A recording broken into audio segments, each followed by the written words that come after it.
कहानी की शुरुआत में जमीन में कई फीट नीचे हमें केप रिसर्चर्स को दिखाया जाता है जो केप के अंदर रिसर्च कर रहे होते हैं, जहाँ पर इन्हें एक नया रास्ता मिलता है। ये सब इस रास्ते को देखकर बहुत ही खुश हो जाते हैं, लेकिन तभी इन्हें अजीब सी आवाजें सुनाई देती हैं। इससे पहले कि ये लोग कुछ समझ पाए तभी इनकी तरफ कुछ अजीब से क्रिएचर हमला कर देते हैं और वो क्रिएचर्स इन सबको मार देते हैं। अब ये क्रिएचर्स उसी रास्ते से जमीन के ऊपर आ जाते हैं जहाँ से सबके सब रिसर्चर्स नीचे आए थे, यानी कि ये सब के सब आजाद हो चुके हैं और ये इंसानों के लिए बहुत बड़ा खतरा है। वहीं हमें एक फैमिली को दिखाया जाता है जिसमें एक लड़की होती है, उसका नाम एली होता है जो सुन नहीं सकती। तभी टीवी पर न्यूज आती है कि कुछ क्रिएचर्स जो कि हवा में उड़ते हैं वो इंसानों को मार रहे हैं। न्यूज में एक लेडी को दिखाया जाता है जो कि बहुत ही परेशान होती है। उसने एक पेपर पे लिखा होता है कि डोंट मेक नॉइस, यानी कि ये आवाज मत करना, बिल्कुल साइलेंट रहना। दरअसल ये सारे क्रिएचर्स आवाज से अट्रैक्टिव होते हैं और जहाँ पर भी आवाज होती है ये सब वहाँ पर पहुँच जाते हैं। एली अपनी फैमिली को कहती है कि हमारे शहर में बहुत ज्यादा शोर है, क्यों ना हम साइड कंट्री में जाए जहाँ पर शोर बिल्कुल भी ना हो। अब ये सबके सब साइड कंट्री जा रहे होते हैं, तभी इनके गाड़ी के आगे एक आदमी आ जाता है जिसके हाथ में गन्स होती है। दरअसल वो आदमी इनसे इनकी कार छीनना चाहता है, लेकिन इनके नेबर के पास भी गन्स होती है, इसीलिए वो आदमी उस आदमी पर शूट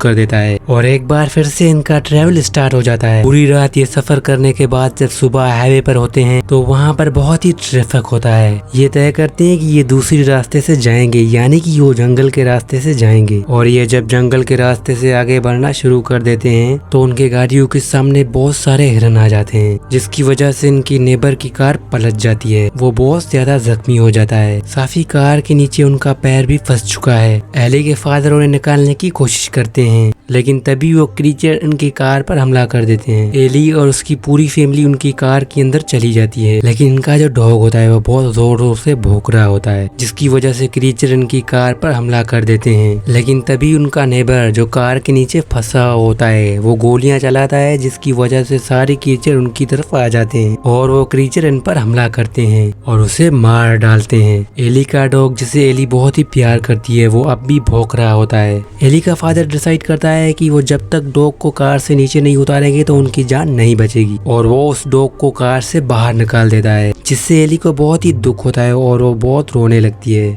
लेकिन इस फैमिली के पास और कोई भी रास्ता नहीं था। यहाँ पर एली के जो फैमिली मेंबर होते हैं वो इशारों में बात करते हैं ताकि एली समझ सके, क्योंकि एली सुन नहीं सकती। एली का फादर कहता है कि बाकी का सफर हमें पैदल तय करना होगा, क्योंकि गाड़ी की शोर की वजह से एक बार फिर से वो क्रिएचर हम पर हमला कर सकते हैं। और वो सबके सब जंगल के रास्ते से पैदल चलना शुरू कर देते हैं। सारा दिन सफर करने के बाद उन्हें एक घर दिखाई देता है, लेकिन तभी घर से एक बूढ़ी औरत निकलती है जिसके हाथ में गन होती है। वो उन्हें घर से दूर रहने के लिए कहती है। एली के फादर उन्हें इशारों में समझाने की कोशिश करते हैं कि शोर मत करो, लेकिन वो उनके इशारों को समझ नहीं पाती। उन्हें नहीं पता होता कि उनके चारों तरफ क्रिएचर है, लेकिन तभी वो क्रिएचर उस औरत पर हमला करते हैं और उसे मार देते हैं। एली के फादर डिसाइड करता है कि अब वो उसी घर में रहेंगे, क्योंकि इस औरत के मरने के बाद ये घर पूरी तरह से खाली है। अब इनके लिए यहाँ पर सबसे बड़ी प्रॉब्लम ये होती है कि इस घर के चारों तरफ तारे लगी हुई होती है, लेकिन अंदर जाने के लिए इन्हें कोई रास्ता ढूंढना होगा, क्योंकि मेन गेट बंद है और चारों तरफ से नुकीली तारे लगी हुई है। ये गेट को तोड़ नहीं सकते, क्योंकि ऐसा करने में आवाज होगी और इस आवाज की वजह से क्रिएचर इन पर हमला कर देंगे।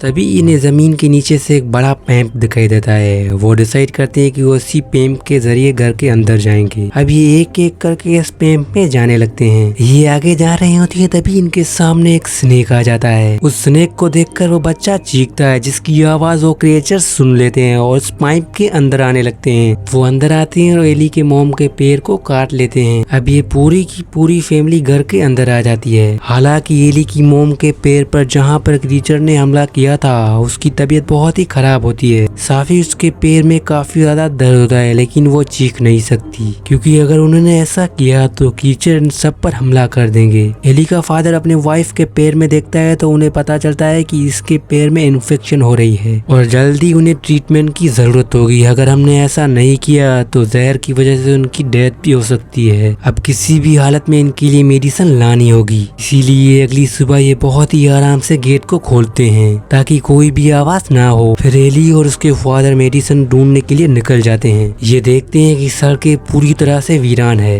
रास्ते में गाड़ियां तो खड़ी है लेकिन यहाँ पर कोई भी नहीं होता। अब ये एक मेडिकल स्टोर के अंदर जाते हैं जहाँ पर क्रिएचर्स ने पहले ही लोगों को मार दिया होता है। एली एक डेड बॉडी को देखती है जिस डेड बॉडी के अंदर उन क्रिएचर्स के अंडे रखे हुए थे, जिससे लगातार क्रिएचर बाहर आ रहे हैं। इसीलिए उनकी तादाद बहुत ज्यादा बढ़ती जा रही है। एली इतना डर जाती है कि वो चिल्ला देती है, जिसकी वजह से अब ये क्रिएचर्स मेडिकल स्टोर के अंदर भी आ जाते हैं। इसके बाद एली के फादर एक कपड़े को आग लगा देते हैं और उस कपड़े को फायर अलार्म के पास लेकर जाता है। फिर जैसे ही वो कपड़ा फायर अलार्म के क्लोज करता है तो फायर अलार्म बजने लगता है, जिसकी वजह से वो क्रिएचर भाग जाते हैं। फिर ये दोनों किसी तरह से उस मेडिकल स्टोर से बाहर आ जाते हैं। दरअसल क्रिएचर्स की आंखें नहीं होती, वो सिर्फ आवाज सुनकर अपने शिकार पर हमला करते हैं। क्रिएचर जमीन के हजारों फीट नीचे रहते थे जहाँ पर रोशनी नहीं होती, इसीलिए वहाँ पर आंखों का कोई भी काम नहीं है। इसीलिए इनकी आंखें कभी भी डेवलप नहीं हुई और एक वही उनकी कमजोरी है। एली और उसके फादर जब बाहर होते हैं तो उनके पास एक प्रीस्ट आता है जो उन्हें लिखकर कहता है कि तुम मेरे ग्रुप को ज्वाइन कर लो। ये प्रीस्ट बहुत ही अजीब होता है। एली का फादर इशारों में कहता है कि हमें जाना है। वो उस प्रीस्ट के ग्रुप को नहीं ज्वाइन करना चाहते हैं। तभी वो प्रीस्ट अपनी जुबान दिखाता है जो कटी हुई होती है। एली और उसके फादर वहाँ से चलकर अपने घर आते हैं जहाँ पर वो अपनी वाइफ को मेडिसिन देते हैं, जिसकी वजह से उसकी तबीयत अब धीरे धीरे सही हो रही है। रात को एली के दोस्त का उससे मैसेज आता है। वो बताता है कि क्रिएचर्स ने मेरी पूरी फैमिली को मार दिया, लेकिन किसी तरह से मैं वहाँ पर सरवाइव कर गया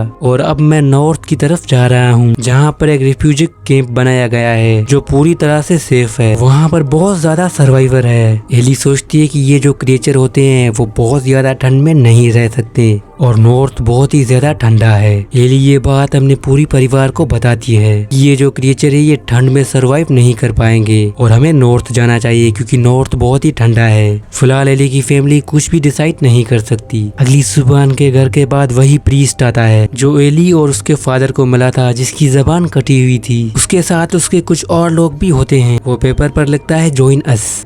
एली का फादर उन्हें इशारों में कहते हैं कि तुम्हारे ग्रुप को ज्वाइन करने में कोई भी इंटरेस्ट नहीं है। जिसके बाद प्रीस्ट अपने इरादे बताता है। दरअसल उसे सिर्फ एली में इंटरेस्ट होता है। दरअसल वो एक ऐसा ग्रुप बनाना चाहता है जहाँ पर एली जैसी गर्ल्स लीडर हो। इस ग्रुप में जितने भी मेंबर होते हैं उन सब की जबान कटी हुई है। एली और उसके फादर वहाँ से चले जाते हैं। अभी रात को सो रहे होते हैं तभी इनके घर के बाहर एक बच्ची आती है। ये बहुत ही डरी हुई होती है। एली की फैमिली उस बच्ची को अपने घर के अंदर लेकर आती है, लेकिन वो देखते हैं कि उसकी जबान भी कटी हुई है। इससे पहले ही कि वो उस बच्ची को घर से बाहर निकाले तभी इस घर में पूरे अलार्म बजने लगते हैं। दरअसल ये उस प्रीस्ट की चाल होती है। उसने इस बच्ची के अंदर बहुत सारी फोन्स रखी हुई थी और वो सभी फोन एक साथ बजने लगती है और अलार्म की आवाज सुनकर बहुत सारे क्रिएचर इनकी घर पर हमला करते हैं। एली के फादर उनकी फोन्स को पानी में डाल देते हैं ताकि आवाज बंद हो और ऐसा ही होता है, अलार्म बंद हो जाते हैं। लेकिन उसी वक्त प्रीस्ट के कुछ लोग आते हैं जो कि एली को पकड़कर अपने साथ लेकर जा रहे होते हैं, लेकिन एली की मदर उन पर हमला कर देती है। एली की मदर बहुत जोर से चिल्लाने लगती है। तभी उनकी तरफ बहुत ही क्रिएचर आते हैं जो कि उनकी तरफ हमला करते हैं और एली के सामने वो सारे क्रिएचर उसकी फैमिली को मार देते हैं। एली की फादर डिसाइड करता है कि वो ठीक इसी वक्त इस घर को छोड़ने का फैसला करेगा। अब ये सब के सब इस घर से निकल जाते हैं, लेकिन रास्ते में एक बार फिर से प्रीस्ट और उन लोगों का आपस में आमना सामना होता है। दरअसल प्रीस्ट को सिर्फ एली चाहिए जिससे वो अपने बच्चे पैदा कर सकें और अपनी एक फॉलोइंग बना सके जिससे वो रूल करे और साथ ही वो उनका किंग बनकर रहे। और इस बार एली और उसकी पूरी फैमिली इन पर हमला कर देती है और एली की फैमिली इस प्रीस्ट के काफी ज्यादा आदमियों को मार देती है। साथ ही एली का फादर उस प्रीस्ट को मारने में कामयाब हो जाता है। काफी दिन सफर करने के बाद वो नॉर्थ में पहुंच जाते हैं जहाँ पर काफी ज्यादा ठंड होती है। यहाँ पर बहुत सारे रिफ्यूजी भी होते हैं। एली का वहाँ पर उन्हें फ्रेंड भी मिल जाता है जिसने नॉर्थ का उन्हें बताया था। दरअसल एली और उसका फ्रेंड एक दूसरे से बहुत ही प्यार करते हैं। कहानी के एंड में हम एली और उसके फ्रेंड को देखते हैं जो कि इन क्रीचर्स पे हमला कर रहे हैं। आपको क्या लगता है कि एली और उसके फ्रेंड और उनके लोग इन क्रीचर को मार पाएंगे या वो क्रीचर पूरी दुनिया को खत्म कर देंगे? उम्मीद करते हैं कि ये कहानी आपको पसंद आई होगी।